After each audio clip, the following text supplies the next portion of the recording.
Hello everyone, welcome to Australia, welcome to Australian Book Travels, and welcome to this week's book recommendation and chat. I am videoing this on Sunday the 23rd of February. You will see this tomorrow on Monday the 24th, and of course it's on the channel at any time, so you'll be able to watch it at any time, not just necessarily on Monday, but it is uploaded for you on Monday. Funny thing that just happened, I actually have already done this book recommendation this morning. It is so hot, I had the fan going overhead, and when I went to edit the video, all you could hear was the fan. So I apologise everyone, I'm actually feeling even hotter than I was before, and we're going to go over this again because I had the whole video for you and all you could hear was the whooshing of the fan, the ceiling fan. So forgive me if I sound a bit tired or flat, because I've already filmed this video for you. Doesn't matter. I'm still excited. I love it. I love our Monday morning book recommendations, our Sunday Monday. A couple of things I just wanted to clarify with you.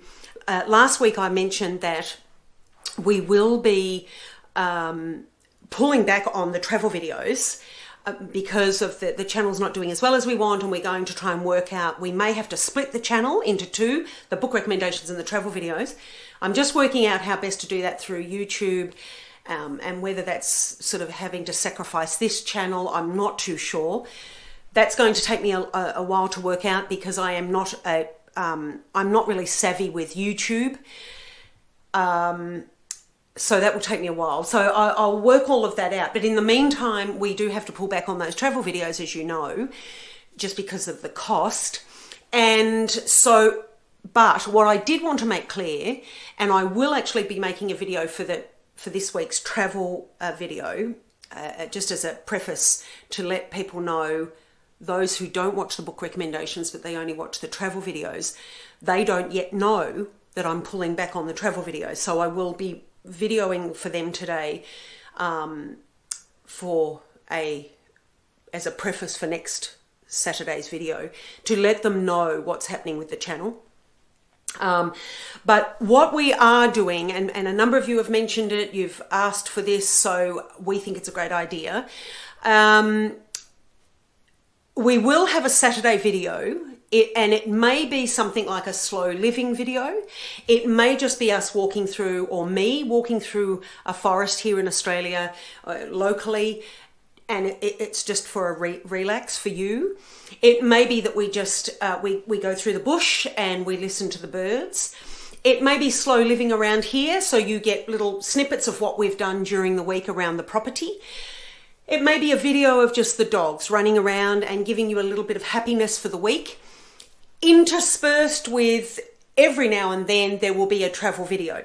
Mark and I do have a couple of travel plans for this year, around in different states, but they won't be, and they don't allow us to give you a weekly video as of next week. So we will be traveling later in the year, and you'll see those videos later in the year, but not right now. So I will perhaps go to some other unusual country towns that we haven't been to yet that are local. So I can give you those in the next few months, even the next few weeks. But it won't be a travel video every Saturday. It will be a video every Saturday, but just not a travel video. I hope that makes sense. And fingers crossed, everyone, that I can work out how to really promote the channel and how to get YouTube to make us go viral. Is that what we want?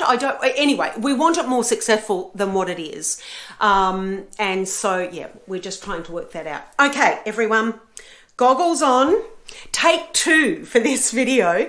I may even show you, I don't think there were any bloopers, actually. I don't think there are any bloopers in the one that I did this morning, but apart from the noise from the ceiling fan. So maybe at the end of this, I'll show you some of that footage. But let's get on with it. Beautiful, beautiful novel. I'm not one to read Oh yes, I have got my goggles on. I just needed to make sure that I had my spectacles on. Okay, I'm not one to read, unless it's Christmas, I'm not one who reads in the seasons. I read any book at any time because I just feel that I immerse myself so much into the novel. I'm there anyway, and it doesn't matter whether it's winter here and summer in the book, or summer here and winter in the book. I immerse myself in the novel, and that's where I am, and I enjoy being there. So this is Lucy Diamond's Summer at Shell Cottage. This is a 2015 publication. Lucy has a number, and I know Lucy is not her real name actually. I think it's Sue Mongrierden or Mongearden from memory. You would have thought, the fact that I videoed this morning, you would have thought that I would have checked all that, wouldn't you? But I wanted this to be an honest video. I don't want to do all the research beforehand. I just want to chat with you. I want to be honest, and I just want to go from memory. And it's a good test of my memory too, to be honest. I don't want to have a little piece of paper. It has been suggested that maybe Mark suggested that I have a little piece of paper here with all the facts in front of me that you can't see. But I don't want to do that. I want this to be honest. And if I make a mistake, I make a mistake. And if I can't remember, but also it's a good test of my memory so that when I do give you the facts in the subtitles, once I've researched when I'm editing, then I can think I was right on that or I was wrong about that, and then it sticks in your memory better when you get the facts. So, having gone through all that, back on the goggles. So Lucy Diamond, I think her name is Sue Mongrierden or Mongearden. This is her pseudonym. This is, yeah, as I say, Summer at Shell Cottage. 3 ladies. One of them owns or has always holidayed at Shell Cottage. The other 2 are people that we get to know, and they have their own lives and their own mysteries. This is, this reminds me a little bit of a cross between perhaps Rosamund Pilcher and maybe even Miss Read a little bit. Who else do I think that it's a little bit of a cross? Anyway, regardless, I'll let you know who else I have in mind. But it's a little bit Rosamund Pilcher, that Rosamund Pilcher and Miss Read, where we get to find out about the characters, and we are immersed in their life and what's happening in their life. And of course, this is one particular summer, and there's a little bit to be said about this. It's a great novel.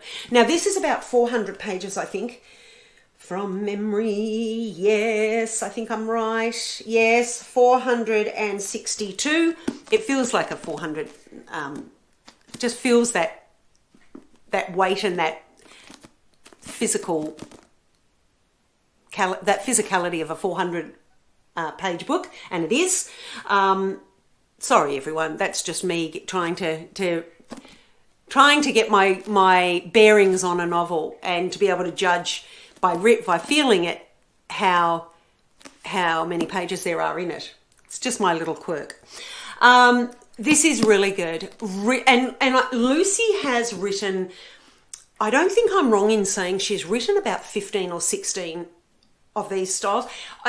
One of her, or 2 of her most famous is The Beach Cafe and Christmas at the Beach Cafe, I think it is.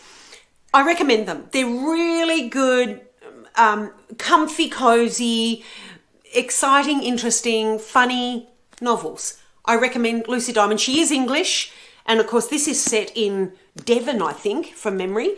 But yeah, beautiful, really beautiful, and I recommend Lucy Diamond. This next one is absolutely brilliant, and there's a little bit to tell you about this author, although I won't get the facts right because I can't remember completely. But Katie Griffin is another author. This is a pseudonym for Catherine Hill, I think. I'll let you know in the subtitles, but Katie Griffin is a pseudonym. This is her novel, I think this was 2023, Finshade. And I think this is it's about a 300. Yeah, I'm getting good at this, aren't I? About three, well, not really that good, because this is actually three, not including acknowledgements. It's 363 pages. I absolutely love the artwork, and I apologize, but there is a crease in the cover. The artwork is just absolutely beautiful. I really do love it. Gothic, but not a heavy dark Gothic. It's Gothic, but it's not as heavy as, say, Jane Eyre or that sort of style, you know, the Brontes. It does remind me of a couple of other novels that I read last year. Again, I'll give those to you in the subtitle because I can't remember them offhand, but just that style and a little of the story. Although it's very different. Let me explain. Finshade. So we have a young girl. She is our narrator. She's our main character. She's in a village. Now we get although from memory we're not given any particular year, but I'm judging from the clothing and judging from the mode of transport that we're given. I'm saying around about the 1800s. We come across our young girl. Her grandmother, she lives with her grandmother. Her parents died when she was young. She has been brought up by her grandmother and grandfather. Her grandfather has passed away. Her grandmother dies as well at the beginning of the novel. Her grandmother, we learn, is what would have been called a witch.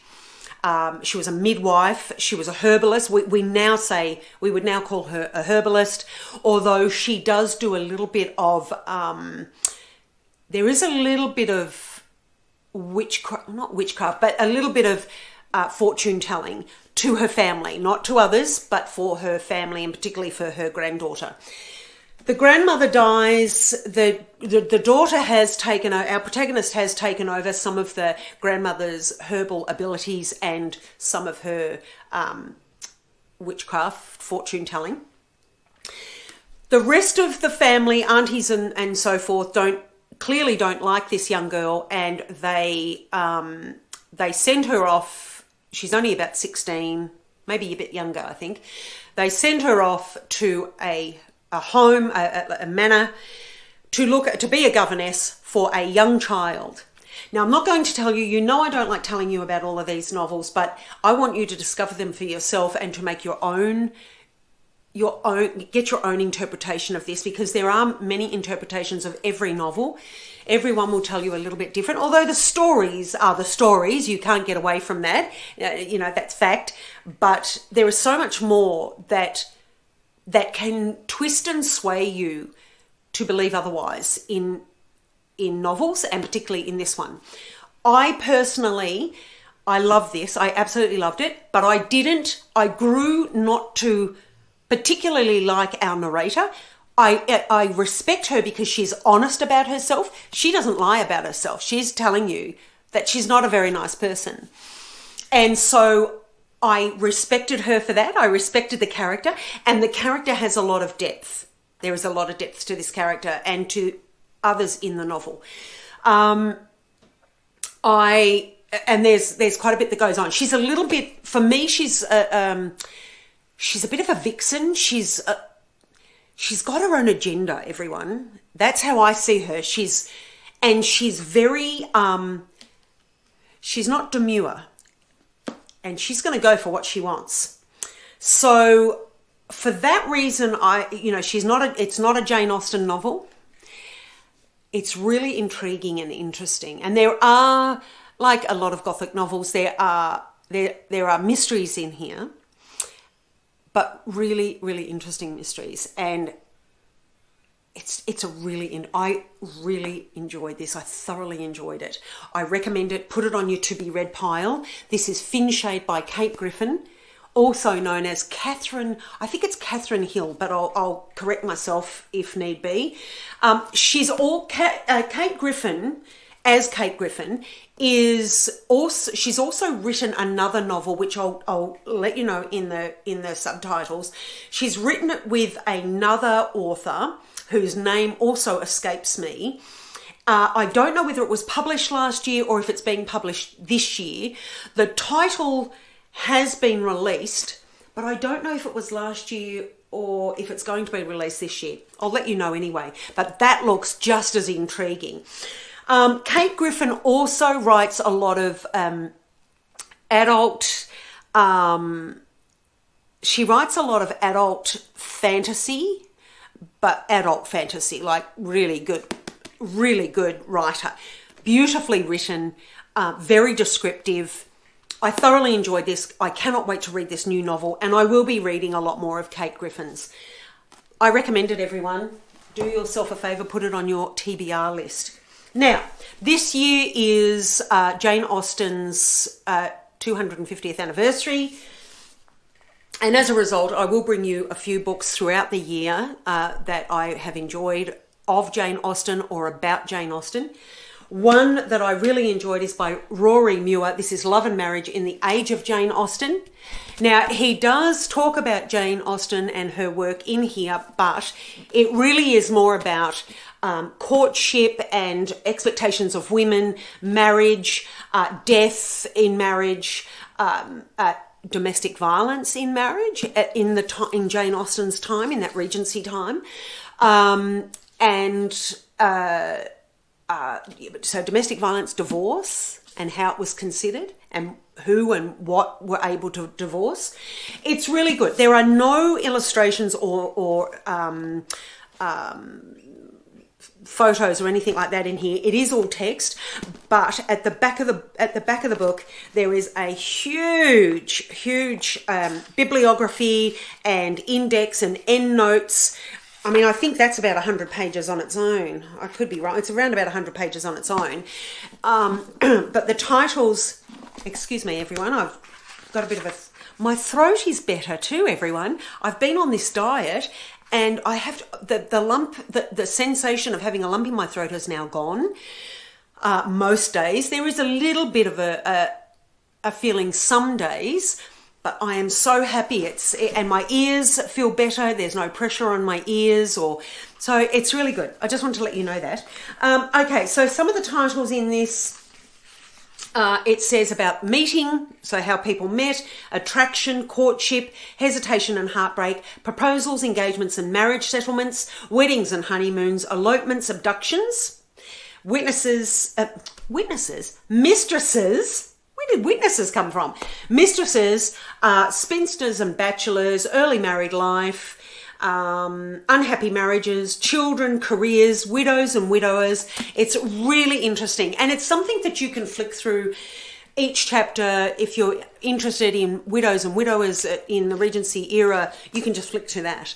I recommend this. It's a really, really good read. If you want to know anything about history in the Regency times, particularly pertaining to marriage and courtship, Rory has definitely written a great novel there. So that's those three, everyone. Love and Marriage in the Age of Jane Austen. We'll talk more because Jane Austen, because it's her 250th anniversary, all around, excuse me, everyone, sorry. I'm talking too fast. That's what it is. Without a glass of water. I should have had a glass of water or a cup of tea here. Herbal tea. Yes, so it is her 250th anniversary. So all around the world, all the Jane Austen associations and museums and groups and clubs, they're all having celebrations this year throughout the year, particularly in June, July, in England, of course, in the summer months for England. So there are beautiful books coming out. There are republications of her novels with sprayed edges and hardcovers and signed by authors and all sorts of things. So it really is the year if you want any Jane Austen paraphernalia. I bought this at in Melbourne when we went to one of our sneaky midweekers. I bought this from the Johnson collection when they had a talk on Jane Austen. They had a lot of gifts and books and things from England, and this is one to hang in my on my Christmas tree. I did that this year, but that's just a little thing with her novel and her quill. So I always hang that up on the Christmas tree now, and I always have it on usually have it on my bookshelf. But yeah, so everyone will be celebrating, and they are beginning celebrations this year for Jane Austen. So throughout the year, we'll just discuss, so that you're not overloaded about Jane Austen and with Jane Austen. I'll just look at a few of her novels and a few of the books that are written about Jane Austen. And the last one we have today, but certainly not least, is Lucy Diamond, Summer at Shell Cottage. You should enjoy every one of those. I don't see why you wouldn't. They are all good. Put them on your to be read list, please, because you won't be disappointed. Okay, so what else have I got to tell you? Oh, exciting. We've had some new birds. The kingfisher has come back and has stayed around for the last week. Absolutely beautiful. We are so chuffed, even though technically it shouldn't be here. We don't know why the kingfisher is here. It's not its normal region to be here, but it could be because we're going into a drought maybe, and they're trying to find water. But anyway, the little kingfisher is still around, twitting, follows us up and down the driveway and twitters around in the trees. We also found a new bird this week, everyone, an eastern blackbird. They have quite a long beak. They're around about the size of a butcher bird. They're brown in colour with a mottled chest, really sort of spotted, really beautiful, very delicate, the way it moves is quite delicate. And we have our family of butcher birds back, so that's lovely. We're happy about that. And of course we have parrots and rosellas. We have willy wagtails and our little sparrows, of course. We have an abundance of those. So we're very happy. We have the pelican that comes to visit. He hasn't visited us yet. He probably will do in winter. We have had a number of herons and spoonbills in the dam. So it's really exciting. We love the wildlife and we love watching them. We have binoculars, and if we're in the house and we see a bird, we use the binoculars, or one of us will come running to the other and we'll say, quick, have a look at this bird. It's really exciting. Now, I'll just turn the camera around so that you can see these two boys. You won't believe it. Just have a look at this. It is so hot, and of course I've had to turn the fan off, everyone. Have a look at this. I hope you can see. I'm hoping you can see him there. Look at that, upside down. Can you see him? I'm hoping you can. And then this little monkey over here, let me show you. Oh, I just have to turn the camera around. There he is there. Snoring, everyone. He's snoring. Honestly. Anyway, I hope that didn't make you too dizzy. Okay, so I will see you next book recommendation on Monday. Or, of course, there's a catalogue of book recommendations on the channel if you haven't already seen them. And there is also a catalogue of travel videos if you haven't watched those. What else do I have to tell you? The travel videos will, of course, we're pulling back on, but I wanted to let you know that there will still be some sort of Saturday video, whether it's slow living or just a relaxing video. We will try and keep that momentum until we sort out what's happening with YouTube and how we can best support and promote this channel a bit better, or whether we have to split it into two channels, we don't know. That's it. I've got two boys here, absolutely hot. I'm getting hotter and hotter because I can't turn on the fan because it affects the microphone. So I'm going to say goodbye.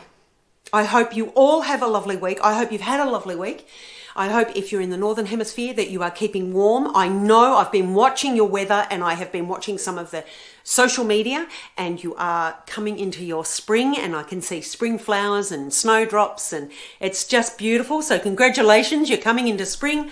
And here in Australia, in the Southern Hemisphere, we're still warm. It's still hot, everyone. We're hoping things are dying, sadly, the trees and things, but we're hoping we get some rain soon. We will. We know we will. It's bound to come at some point. We just have to keep hoping. That's Arthur scratching, if you can hear that. Anyway, I'm going to say goodbye, everyone. Take care. Happy reading, safe travels, good eating, and maybe we'll have some more cooking videos. That might be good on a Saturday as well. Anyway, I'll do my best, everyone. I'll try my best for you all to keep it entertaining and to keep you intrigued. Okay, take care. Look after yourselves. Happy reading, safe travels, good eating. Bye for now. Hello everyone. Welcome to Australia. Welcome to Australian Book Travels.